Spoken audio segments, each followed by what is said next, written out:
Welcome to another episode of the Mompreneur Huddle Podcast, where motherhood and entrepreneurship meet and we talk about everything in between.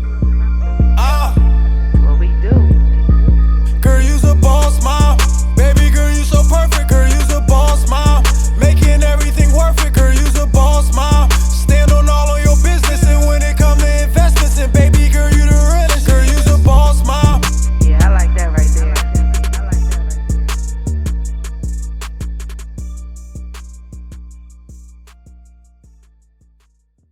Today, I have an amazing guest, the one, the only, and if you are a sister in business, you already know who this is, Miss Aisha Taylor-Issa. How are you, Queen? Hey, Soror. Hey, Soror. Yes, Soror. Let's get that out the way, okay? Let's get that out the way because Delta do some phenomenal things.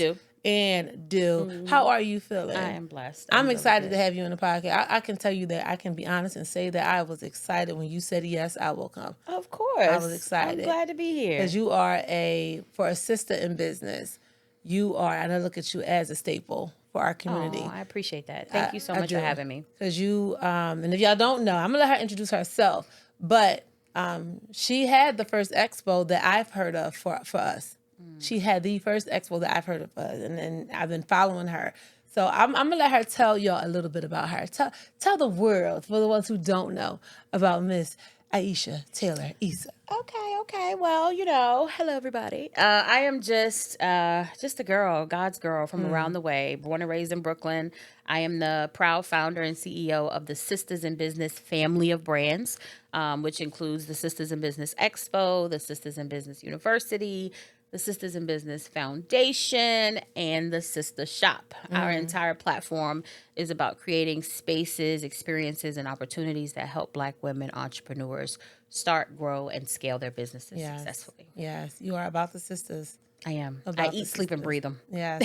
What made you, or besides being a sister and one in business, what really gave you that motivation to say, hey, I want to do this for my sisters? Honestly, I didn't want to at first. It was God who wouldn't leave me alone. I owned a career consulting business with my sister, my blood sister, for many, many years. And, we had grown that business and weren't necessarily looking to start another brand. Okay. And then around 2017, I just got this tug, this urge, this yearning to create something for Black women entrepreneurs. I've always been a champion for my sisters. I've always been able to help people, reach their fullest potential, whether it was through our career consulting business or through my work in ministry. I'm an ordained minister. Yes. Or through my profession when I was working in government. Like I've always just been able to see good in people and be like, you got to get that out. Yeah. And so 2017, everybody was talking about Black women entrepreneurs. And that was when American Express put out that big article and research project that Black women had become the largest and fastest growing demographic of entrepreneurs in the country. And I was like, well, that's nice, but are we making any money? Are we growing? Are we scaling? And that was not the case. We were the least funded, least supported, least likely to scale. And that just didn't sit right with me. And so wanted to create something to help change that. And God gave me Sistahs in Business. Yes. So you have to take those statistics, and this is eye opening. I don't know where the stats are now when it comes to Black women actually scaling and succeeding, because we see so much fluff on social media and in the media, but just to see that back then and say, no, we got to change this, and you were obedient to that. Like, I get goosebumps when I hear stuff like that. I get goosebumps only because it's like we ignore so much of or we think about self a lot first. And when I say me, I mean the majority. What can I do? How is this going to benefit me? But you took and said, no, I need this for all of us, because what are we really doing if we're not really doing it? Yeah. What are we really doing if we're not really doing it? And that was amazing. So did you start off with the expos first, or? Yeah, so that was all it was supposed to be. Okay. We started off as the Sistahs in Business Expo. The vision that God gave me was to create an expo highlighting Black women entrepreneurs. It was supposed to be multi-city. It was supposed to be affordable and accessible. Yes. And we did that. And I thought I was done. Yeah. And God was like, you ain't done. Nope. He said nope. So we immediately, right after the very first one in New Jersey, April, I think 2nd, 2018, we started hearing from the audience that we need more. Like, we want to learn. The vendors were like, well, we can't really learn while we're vending. We need to hear, we need more education. We need support beyond the event. And so that's when the university was added a few months later. And then after that, I was like, well, we need money, like we need to be funded. And that's when the foundation started, so we could have a nonprofit entity where we could provide resources and grants to Black women entrepreneurs. And then the pandemic happened. And that changed the complete trajectory of the brand, because we could no longer host our in-person events, which was our primary revenue stream. Right. And so we did a major pivot in 2021 and opened our first retail store in New Jersey, the Sistah Shop. And it's still in the midst of... It was in the midst of the pandemic. It was like the second half of the pandemic, I like to say, because in 2021, in December of 2020, that second wave of the pandemic came. I forget what it was called, but it had another name, and everybody was getting COVID again. And so January of 2021 came, and we were like, all right, what are we gonna do? This is still here. It's not going anywhere. It was still very prevalent. And then I was in the North, right? So, here in Atlanta, everybody was wilding out. Yeah, they was shipping in Atlanta. I would talk to my sister, I'd be like, what are y'all doing? Y'all are outside? Like, people are still having parties and events and day parties and brunches. New York and New Jersey were shut down. Girl, okay? Shut down. Yes. You could not do anything. You could not breathe, barely. Right. And no so, toilet paper in the stores. Right. It was crazy. At that time, one of the first things to open back up was the malls. And I remember my son was, just a few months old, and I had heard the mall was open, and I was like, let's just get out of the house. So I wrapped him up as much as I could, had about 2 masks on, and just took a day out to the mall and walked into the mall, and it was packed. I actually got a little anxious because I hadn't been around that many people in a while. Yeah. They was waiting to get out. But it was also, because we had nowhere else to go. Literally, restaurants were closed, movies, everything was closed. And a light bulb went off. It was like, okay, this is where everybody is, right?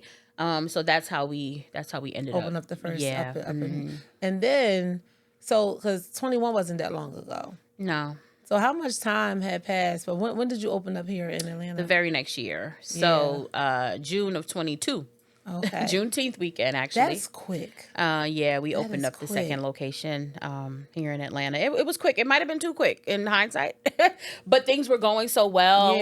Business was good. I say quick, meaning me personally, I don't know if I would have had the courage to do that. Well, so that's why I mean quick, like wow, like I'm amazed because it's like and even in hindsight, and we'll get to that story later.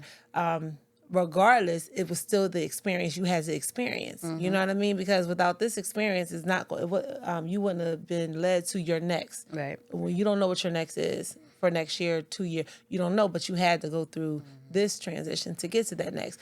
But I'm saying that was brave and that was fast, and it goes to show how business can pick up. Fairly quickly. Yeah, it was a great time. It was a great time to be alive, as they say. Like, everybody was supporting Black businesses. It was, the whole George Floyd, protests and era. So everybody was pro-Black women, pro-small business, pro-Black business. So there was funding, there was support, all of that, And so it was a good time to do it. People were, really behind it. It completely changed the trajectory of our brand. We went from, 100K in revenue 1 year to 500K. You know what I mean? So it changed a lot, for us, doing that. Yeah. Yeah.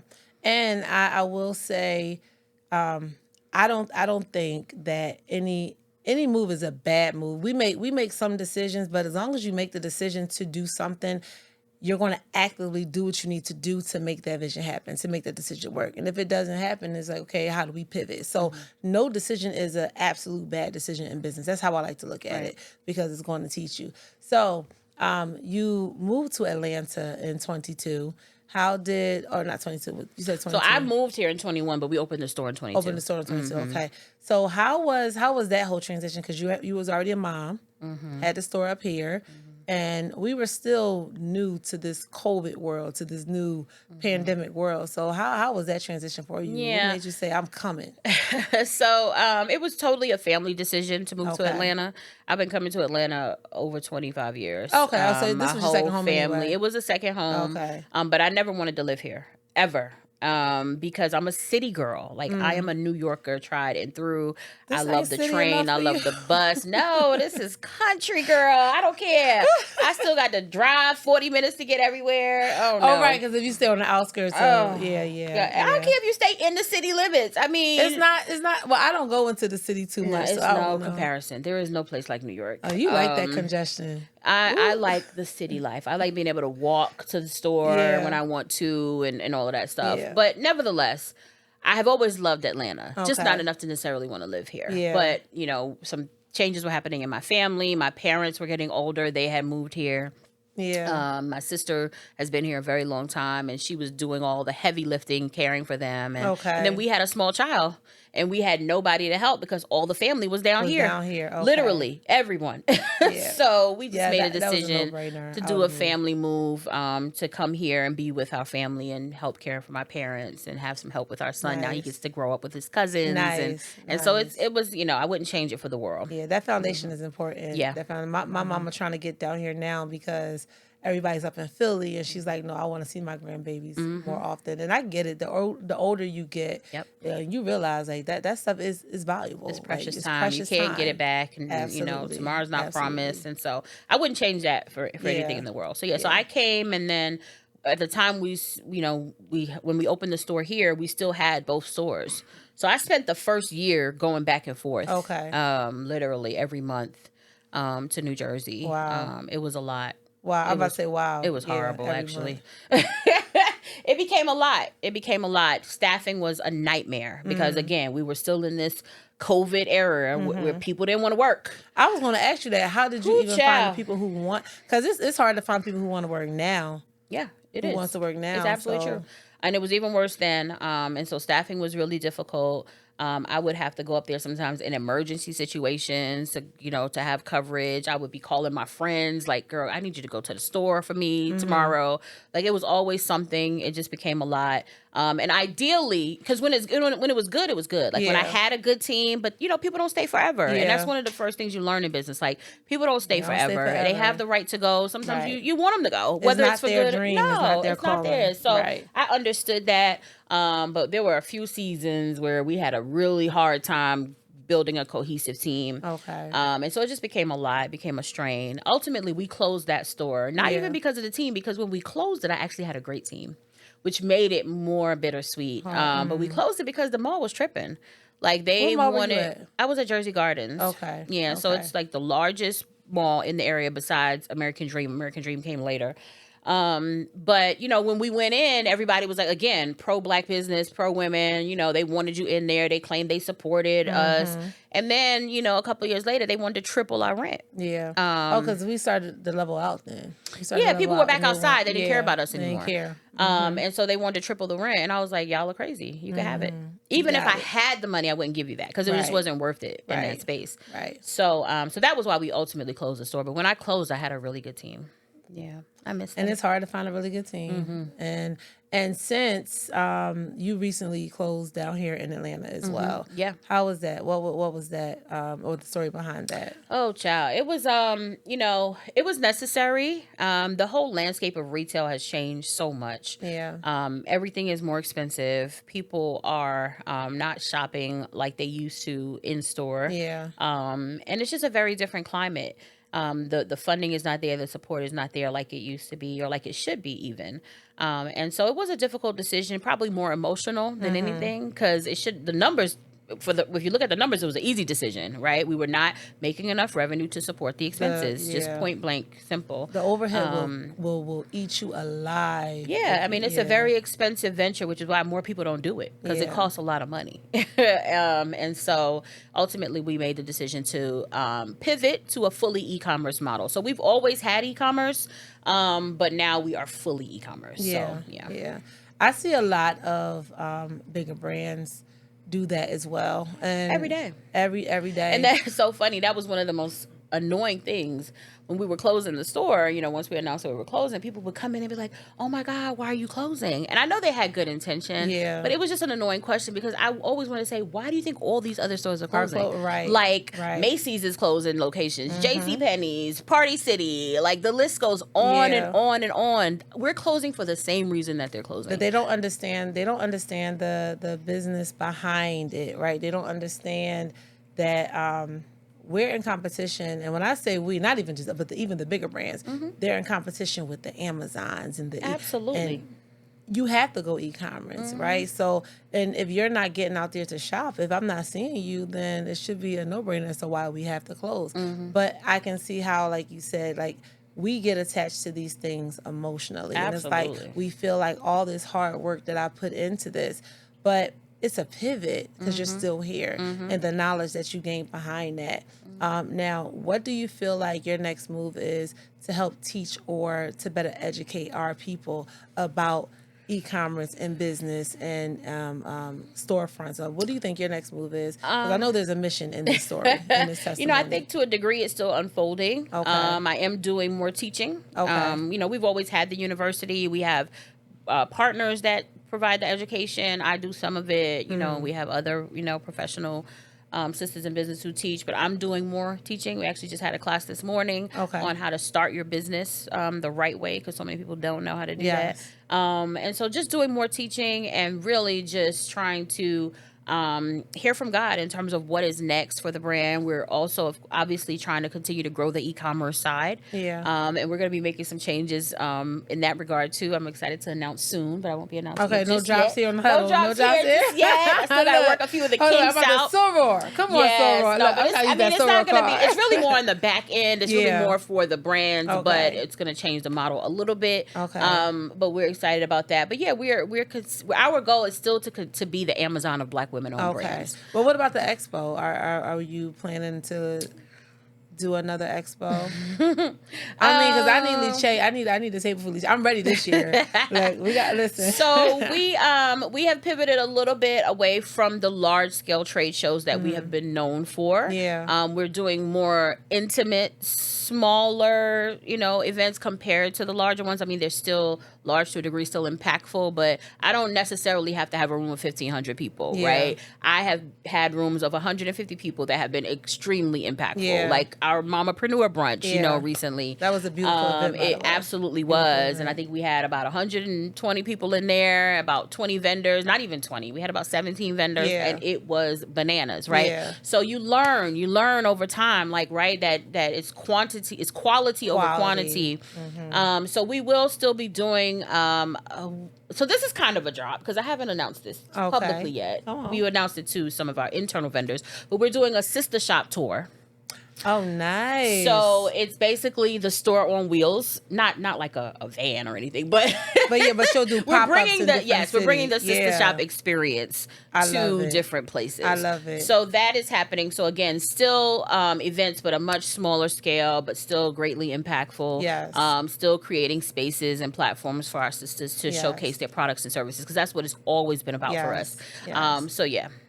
I love how the mission stays the same, but it looks different every season. It looks different and it's a lesson for us to see if we are going to, just stay true to those pivots and to know when, okay, it's time to move. Because you're not going to reach the same people that you would reach if you're trying to focus on keeping this one thing God is saying let go. Right. So I love it. I mean, it's a lesson for us as well, too. And listen, the older you get and the longer you do stuff, you don't really, I could let a lot go that I used to not be able to let go. I'm serious. Take it all. It's not as hard for me to let go. Really? Absolutely. Okay. Absolutely.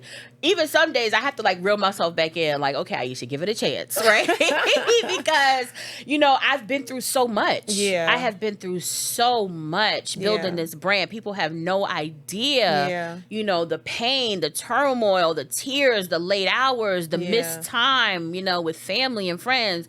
I did that, got the t-shirt, and I don't need to do it again. Wrote the book. So if it's not serving me, if it's not If the dollars don't make sense or if Yeah. it's not, you know, fulfilling. I'm not saying that I'm gonna just quit after one time because I No, still but understand. You figure it out. Yeah, though. I You do figure still it out. understand. You know, if you don't get it right the first time, you gotta tweak some things. So, but I am much more free to be like, you know what, we're not gonna do this. That's anymore. that growth and maturity in business that you have to understand. And then just as an older woman, right? Like I'm in close to my mid 40s, you know, like who got time for that? You know, I did this in my 30s and, you know. I can honestly say that I need to, I'm not there yet where I know I will be at the point where I can just let it go. And this is what I'm still learning in business, but this is why I have business coaches. Yeah. Because I don't want to let something go. I'm like, I worked, I know it's here, God. I'm praying, and I hear God the way I want to hear God sometimes. Yes. I'm not even gonna lie. Like, God did not tell you to do that, Tammy, but it's like, it's hard to let those things go. So I commend you for, I think letting go of the big thing freed me up to let go of the other things. Like if I could close those 2 stores, I can let anything go. Yeah. Because those were my babies. Your babies. Like, I don't want to start crying, but I poured everything into them. Imagine. And it was very hard to close them. I mean, very hard. So it's like, you know, like anything. If like people, you know, God, you know, I've never had this experience, thank God. But I hear people say like, if you could overcome cancer, you know, like, or if you could fight something really big in your life, then all the other things are like, and it seems so I small. could do this, right? Yeah. You know, it's like being from New York. If I could live in New York, I could live anywhere. If I could close them stores, I could let go of anything. Yeah. Because that was a really, really, that was a hard season. Yeah. I can imagine. So tell me about motherhood, because you're a mommy. Now, you have a very interesting story. I was listening to one of the story that you had posted on Instagram, and I called you about it, too. I was like, I did not know. Yeah. Share that with us. Tell us about your journey into motherhood. So I'm mom to an amazing 4.5-year-old boy. Adorable. Oh, he's so precious. He's so adorable. He's so precious. Named Austin. He's amazing. And he is my everything. But my journey to motherhood was not without, challenge like anything else. I guess you consider, they call it geriatric after like age 35, right? But I was a little older. I don't think it's that way. It is. Is it after 35? Yes. I thought it was 40. No. It's what? It's advanced maternal age at 35. Oh, wow. This is our studio audience, y'all. Yes, we got guests here. First of all, Eve brought her sister. When I say her sister is a ride or die, like they got the same face almost. I ain't gonna tell y'all when I first seen her in person, I was about to call her Aisha. People do it all the time. But yeah, so I was older. I was 38 when I finally got pregnant, and I turned 39 like 2 months after I had her. Okay. So, but it's crazy enough. It wasn't my age that, we don't even know what the issue was, but we had challenges conceiving, ultimately had to do IVF. And then he was born premature. So it was like one thing after another. And it was during the pandemic, the height of the pandemic. So it was the scariest, loneliest time of my life. Because it's, you look forward to having your first baby and you have all these dreams and ideas and baby showers and now gender reveals and all of these things. And I didn't get to do any of that. I went to every single appointment by myself. Because he couldn't even come with you. Yeah. Could not come. And so it was a very scary time. And then, so the first 24 weeks were great in terms of, I didn't have any issues, no complications. But then around 25 weeks, the doctor was like, something doesn't look good. And from then on, it was just an uphill battle. I spent 2 weeks in the hospital in the summertime because he wasn't growing. My sister had to come break me out. Inside of you, he wasn't growing. He was small. He was underweight. They call it IUGR, which is like something intrautero growth something. But he was weighing small. Is that, I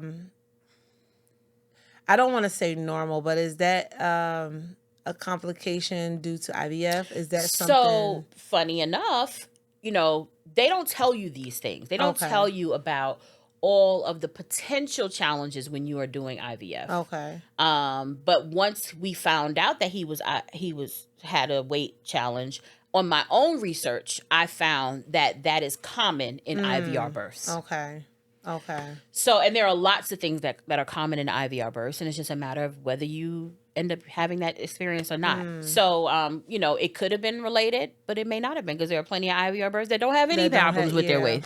With their weight. So, nevertheless, he was born at 34 weeks, and he was 3 pounds and 12 ounces. And which in the preemie world is considered big, right? You know, because there are micro preemies that are 1 pound, you know, 1.5 pounds. So, nevertheless, he was still small, but his lungs were healthy. You know, he just had to catch up. He just had to catch up. We spent 27 days in the NICU during a pandemic.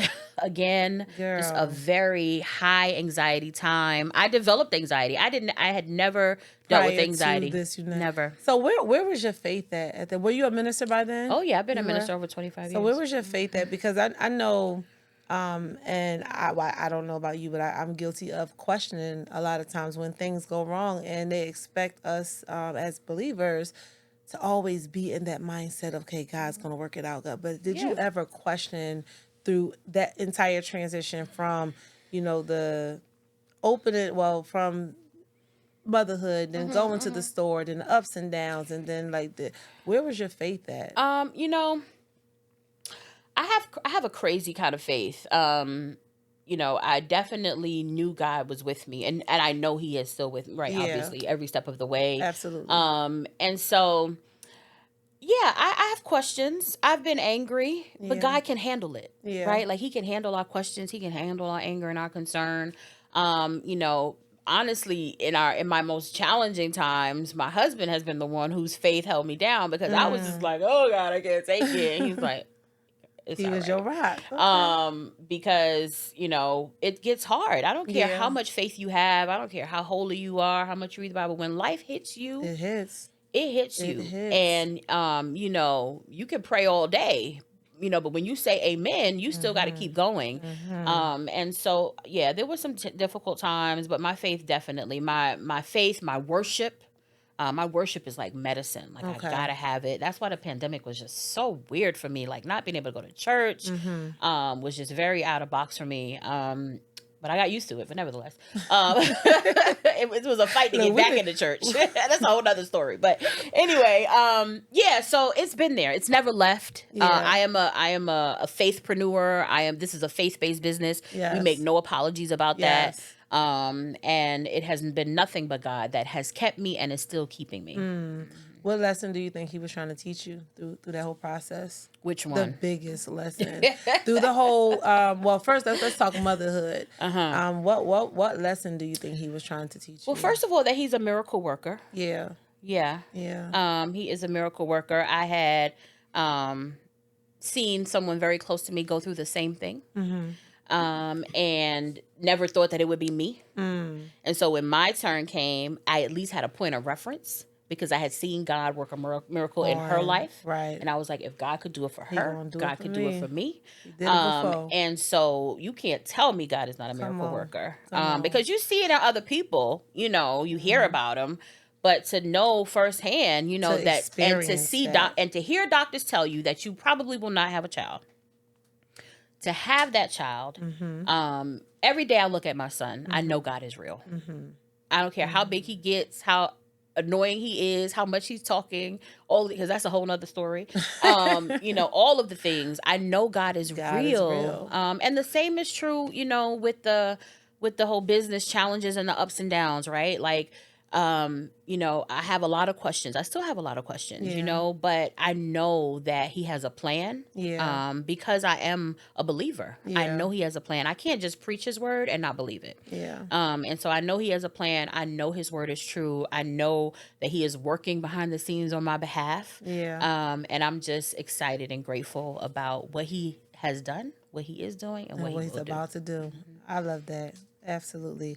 I got so excited for you when I seen the city of Atlanta come together to do this one buyout and I was in Philadelphia, and I was like, they would do that. Shout out to Neo Davis. He's from Philly as well too, and David Shands. I think is he from Jersey? He's from South Jersey. I'm like the North is just coming down here and really showing out. But what I love about just the entrepreneurship community here in Atlanta, a lot of people is trying to do. And when they came together, and it's people who's doing it, like Pinky Cole was on her platform doing some things. Like even here at the Mompreneur, I know on my scale that what I could do, I went around to moms, like just buying out their groceries. You know, just, hey, let me buy your groceries. And it was around Christmas time. Like, we do that. I just love being able to give back. And I got so excited for you because we were watching and rooting. And I know you don't always see the comments, but we were watching and rooting like, yo, like she's doing it. And someone in the midst of pushing and pushing, and when you feel like things are about to break, God shows up. And it's like, wow, someone heard it. Like he sensed. I got so excited for you. I'm just like, wow, yes. And I was like, okay, this is not the end of that story. Because I told you, I was like, I was looking to see how I can get it. I was getting everything prepared. We had just pivoted to the bags. And I said, I want my bags in that store. And then she's like, oh, we're closing. I'm like, oh, well, wait. I was like, I didn't even meet her yet. But then I got the email about coming. I was like, look at God. Look at God. He gonna connect people. Absolutely. He's gonna align people. And I'm just proud of you for just coming this far and not giving up. Because you are an example for everybody. There were so many women, and I'm sure at your expos, but even at this event, that look forward to that. Because we feel like we have a voice in that space. We feel like we're around people who actually see us. So, like, don't ever give that up. Don't ever give that up. And what is the one thing, if you could talk to, well, first of all, would you do it all again if it was presented to you? Don't give it that lit. Wait. Would you do it all again, like the ups and downs? Not motherhood, because I know that's always worth it. But with the business, was it worth it? Would I do it all again?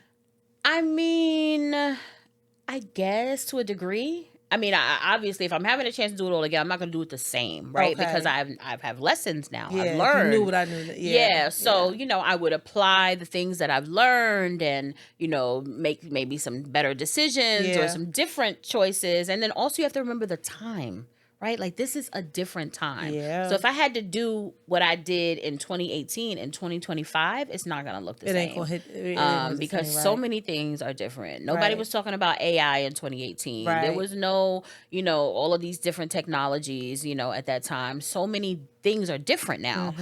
So I would have to take all of that into consideration. But the mission would stay the same, right? The why would stay the same, which is to create something so that Black women entrepreneurs can grow and scale. Speaking of AI, are you keeping up with the changes? I'm trying. I am trying. Absolutely. It's a whole new world. I really am trying. And sometimes I do a pretty good job, if I must say so myself. I love it. You know, I have never been anyone to run away from technology because I've always believed in working smarter and not harder. Yeah. So I try to embrace it. But I don't mean this in like a bragging kind of way, but I'm a smart person. So I can do certain things well that I don't necessarily need AI to do. Okay, yeah. But I still will, you know, infuse it just to see what other ideas I might get or something like that, right? So, you know, I think AI is great for people who may not write well or who may not, you know, be that skilled in a certain area. And there are areas where I'm not. So if it's just a topic that I know nothing about, I'm going straight to AI. Straight there, yeah. But for example, if it's a letter that I need to write, right, or something, because I've always been a gifted writer, I'm going to write the letter first. And then I'm going to put it in ChatGPT to see what else they might be able to give me. You know what I mean? Because I don't want to lose the skills and talents that I have, that I do have. And so I've written for Black Enterprise. I've written for, you know, different publications and you know, speeches and things like that. I don't want to lose that just because AI is now around. So I got to keep my... We come from a world pre-AI. And I see the benefit in it, but I also see how it's going to hinder, especially our people in the future. Yeah. So, because a part of my program, I teach moms how to write their books, write their testimonies in a strategic way. But I come from a world where there was no AI. So I've written 13 books without having to use. However, I've also learned how to leverage AI to eliminate having to hire an expensive editor to formulate your words, to polish it up, using it as a writing assistant and not replacing your voice. Yeah. But people are using it to replace their voice. They're writing whole books. They're writing whole books, and it's scary. And you can read it and see, like, okay, this ain't you. But you're going to lose that skill. Yeah. How do we or what route would you say we need to take to continue to help our women in business, our sisters in business, to really develop that skill? Yeah. Because once we get too dependent on AI, where would that leave us? Yeah, well, that's it. We can't get lazy, Yeah. right? We still have to realize you still have to do the work, Yeah. right? You know, AI is just a tool. It is not a substitution for hard work. You are still gonna have to work. I don't care how many prompts you give Chatty. Some point or another, you're gonna have to do Got something to with do it. the You're gonna work. have to do the Right, work. So right. just continuing to instill that in our sisters, that what AI cannot give you is passion. It cannot give you skill. It Right. cannot, there are certain things that just cannot be replaced by technology. And so, like, even we had a course today on how to start your business. There was an AI component to the agenda, but it was only about 20 minutes of a 2-hour agenda because it is not the end all be all. Right. And so we definitely, just try to help our sisters realize you Right. still got to do the work. You can Especially do it when- smarter, but when you still gotta know do it. that that's a part of the agenda to keep us behind, like it's and I see it coming. So we just all got to do our part. Do you did you see yourself where you are now when you were younger? When I was younger, no. I wanted to be a lawyer.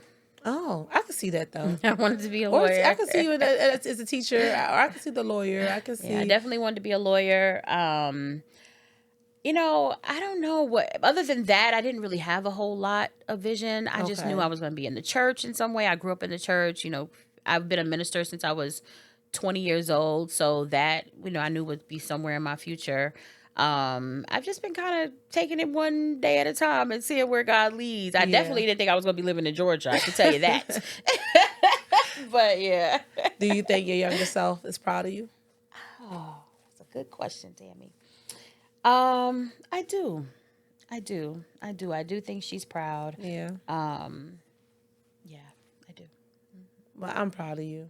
I am proud of you. Thank you. And I want to know, since we got classes and everything going on and business, the e-commerce store, and we are going to continue to do the smaller scale. What's next on your 5-year agenda? Look, I'm trying to get the tea out of her, y'all. I'm trying Look. to get to 5 days. I'm trying to get the tea out of her. Look. That, you really just described it. We've done so much, right? That, in this season, we're really just trying to narrow down and hone in on what works. Yeah. Right. So, and then we also got to get through this economic climate with this person in the White House. And because, a lot of what we used to be able to do is because we were able to get funding, we were able to get sponsorships, and now companies are afraid to invest in businesses with a focus of on the Black women because of the repercussions. So, of what, I don't know that we're necessarily going to be doing a whole lot more than what we're already doing, which is still a lot. So we're going to continue to grow our educational components, our inner circle. We have a membership now. For many years, people ask, how can I be a member? We have a membership now. You can join our inner circle and become a member. That gives you access to the courses, coaching, and community that we offer. Okay. And then we have our e-commerce brand where we are continuing to grow prayerfully and hopefully to be the Amazon of Black women-owned brands. We're going to speak and it. then we'll It's throw an event in annual here and there. membership, or is it a monthly? It's a monthly membership. Okay. Yeah. And by joining your monthly membership, you get access to all of the courses? You do. Wow. Yep. You add new courses, or is it just the same courses? No. Different topics every month. You get live Q&A sessions. You get coaching. Nice. Yeah. Nice. You get access to the events, everything. How can someone join? Where can we They can go go to to join? the website. And what's this website? sibexpo.us and click become a member. Yes. I love how everyone is creating their pockets of, I'm not going to say pockets, but they're creating communities within the community. Because even though I have my own community, I'm a part of like 3 communities. Yeah. And I'm meeting so many women, and I just love the fact that I can go as a coach, as a mentor. I can join another community and get coached, because that's coaching. If I see something in your community that's going to help my business and I didn't think of, I love that. I love that. And I'm a networker anyway. I'm going to talk, and that's probably why I got a podcast. I'm going to talk. But no, I just love that. But let me ask you this. So from motherhood and business, what do you think is the most challenging between motherhood and business? What's the most challenging? Depends on the day, Tammy. Oh, It depends on the day. You know, motherhood is the hardest job in the world, Yeah. right? And that's why, you know, we both have these platforms for mompreneurs Yeah. because when you blend those two worlds Ooh, girl. together, right? girl. So entrepreneurship is extremely hard. Yes. Motherhood is extremely hard. When you bring those two together, you got two extremely hard things. Sometimes competing for attention. So, you know, I think I would have to say motherhood Okay. because, you know, I do the entrepreneurship now so that I can, you know, leave a legacy for my son, son. but it's for him. And if it ever came to a point where he was like, Mommy, I don't, you know, I just want you. You know what I Yeah. mean? Like, so I'm going to give him the attention. So, but they both have their days. but would you say we choose to be entrepreneurs? To a degree, yes.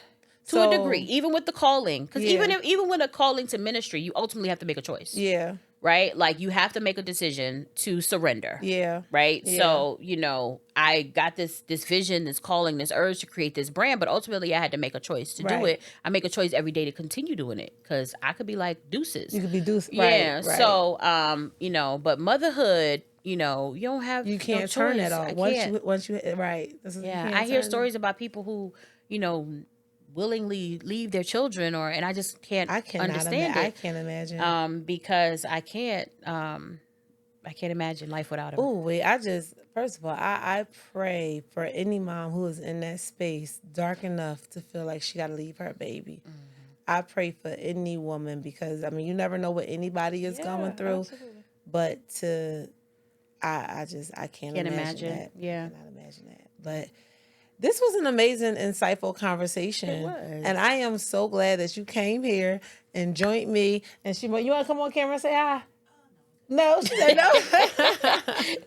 She brought her sister. I just wanted to invite her on because I love the fact that you have support. Support is one of the biggest things that you need. Like, you don't realize how much support you're going to need once you become an entrepreneur because you're wearing 18 million different hats. Like It's the truth. It- There would be no sisters in business, anything, without my family, without the support that I have. Even my friends, some Yes. very dear friends and family have been holding me and this brand down since pre-day one. Yes. It would not exist without them. And Yes. it's so weird. I've always been supported in my life, whether it was, you know, ministry, school, whatever I was doing.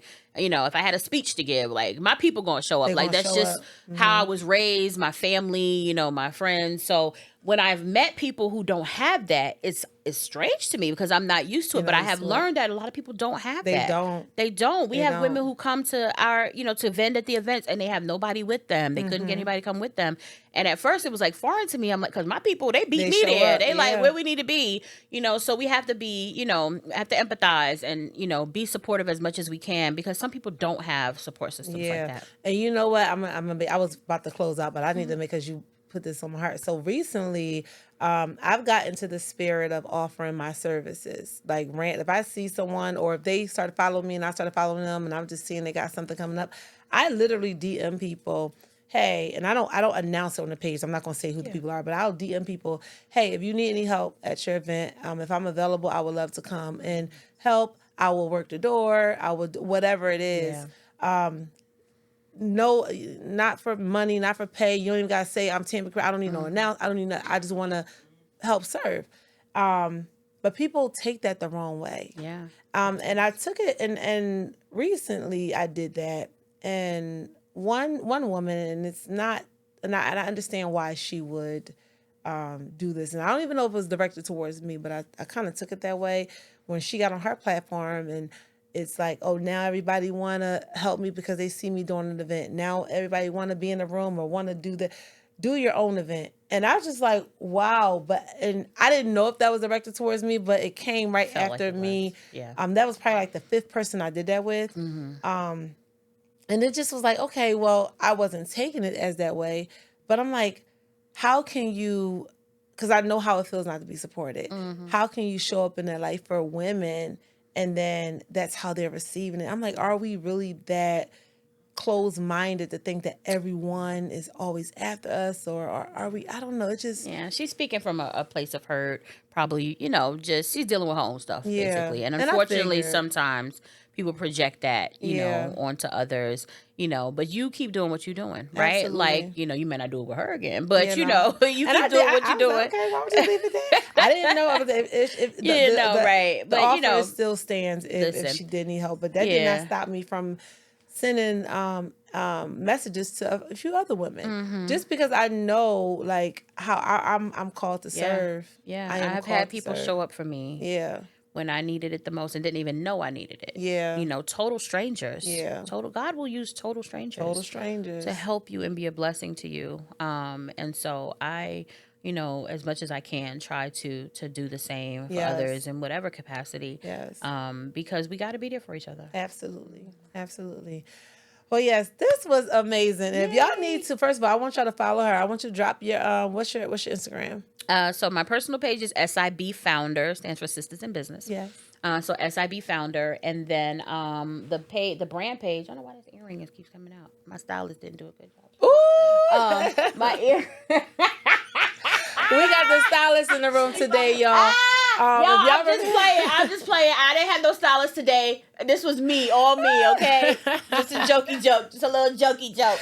I have the best stylist in the world. If y'all remember from the other episode, styled by D-Star, Aisha and I, we shared the same stylist. And she's with us today in the audience as well, too. It's a little jokey joke. little jokey joke. Because we know she eats down.